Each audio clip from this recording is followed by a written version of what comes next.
Welcome to Hungry Tonight's Kitchen. I'm Caroline and I'm going to show you today how to make these delicious chocolate chunk cookies, perfect for lunch boxes, and I'm going to share my tips of how you make your life easy, making them, baking them each morning, and with some added nutrition, which is what I was looking for my children.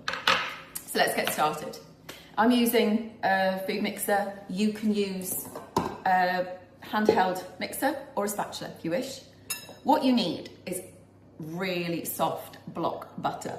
So I've softened mine and I'm going to add that to my mixer. And 200 grams of softened butter. You want it soft because you don't want to make your mixer work too hard, or if you're doing it by hand yourself. So in there I've got soft brown sugar, so 300 grams. And we beat it up just for a couple of minutes, just till it's soft. It's 2 minutes in my food mixer, just on a medium speed, and I will show you. We're basically looking for it to just be combined. And all I'm doing now is scraping down the sides so that any butter that's splattered up, you can fully combine it. That is what your mixture will look like. The reason I use soft brown sugar is it's less refined, so slightly better for us. And it also gives it a caramelly flavour. So into that now, I'm going to add 1 egg and give it a mix just for, say, a minute. And I use free-range eggs, and I always have my eggs at room temperature. It helps with the bake. I know lots of people might have them in their fridge, but I keep mine at room temperature.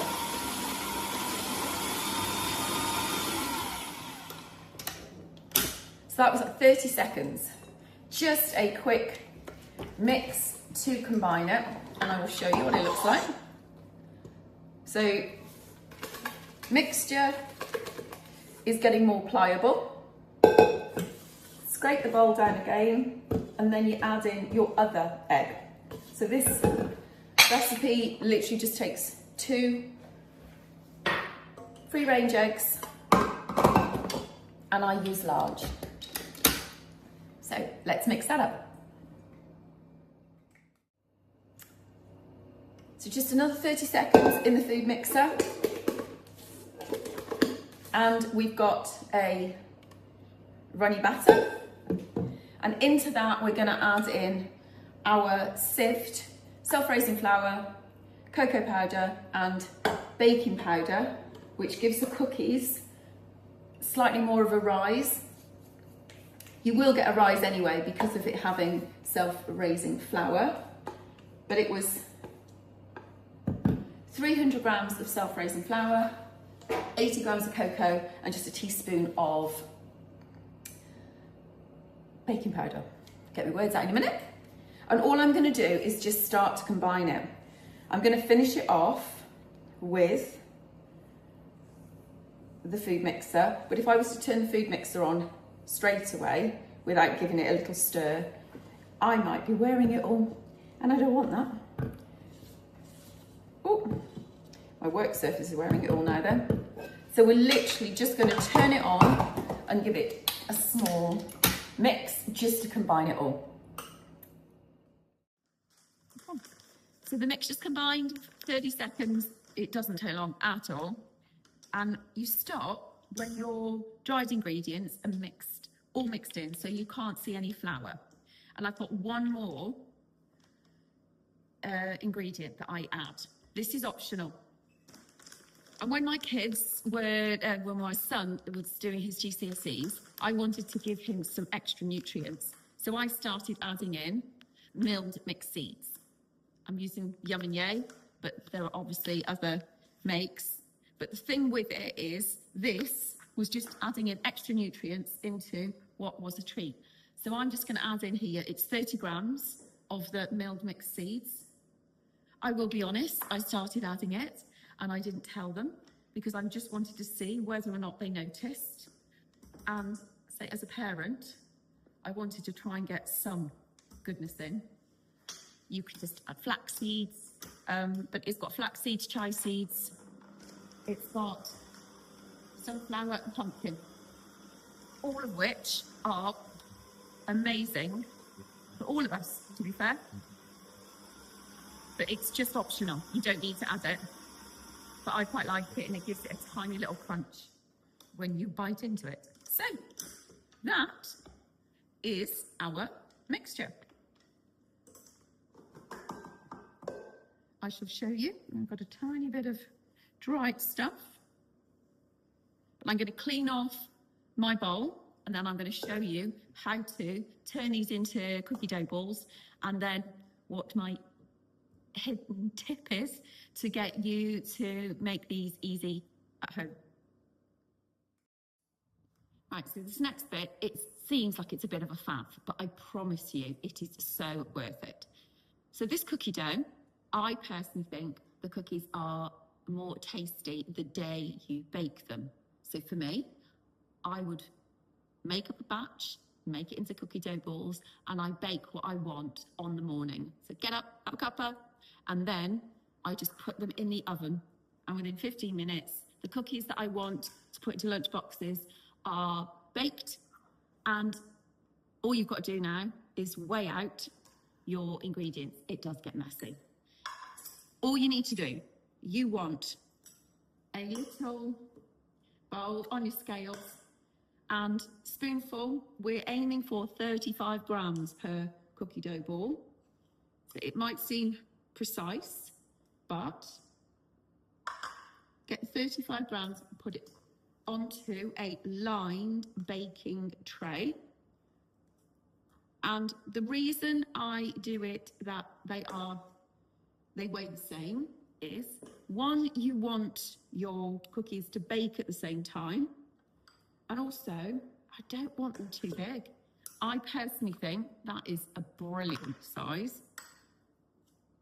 And so, start of it, bit of a faff, but in the morning, you come down, you put in however many cookie dough balls you want, and away you go. So, I'm just going to do 6, then I will show you what we do to get it in the oven. This mixture makes about 30 cookies. So depending on how fast you eat them, potentially you have got cookies for the week ahead.